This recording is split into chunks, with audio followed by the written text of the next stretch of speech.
দেখি না ভাই কি আছে দেখি। আরে দাঁড়াও না, এরকম স্যাংশন করো না ভাই। ভাই তো করিডর দিছে, একবার শুধু পারমিশন দে, দেখো কবে কি ভাই করছে। বেশি নড়ো না, কাম শিখতে পারবে না। এত নড়লে কাম শিখতে পারবে না। তোমার বাঁচাই দিলাম তো ভাই, তুমি দেখেছো? ভাই তুই একবার পারমিশন দে শুধু ভাই, একবার একবার তুই একবার শুধু পারমিশন দে ভাই। তোমার কত রিস্কের থেকে আমি বাঁচাই দিই, তারপর তুমি আমার পকেটে হাত দাও। না আমার বাইরে বাইরে না। তুই একবার শুধু পারমিশন দে। তো তোমার তো 40 টাকা নিচ্ছিল না কালকে, তুমি এক হাত ধরো আমি এক হাত ধরি। 40 টাকা নেছে, তোমার ভাই নেছে। তোমার ভাই যা নেছে তখন তুমি দায়ী। এই আশরাফ ভাই, এই যে ধরছি। দাঁড়াও ধরো ধরো। আর দাঁড়াও না।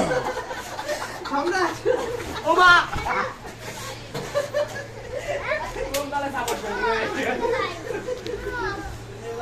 আশরাফ পারে দূরে আসো, এককাল আমি দিতে আসছি। বারবার নিষেধ করেছি তোমার এটা পকেটে হাত পরের প্রতিশোধ তুমি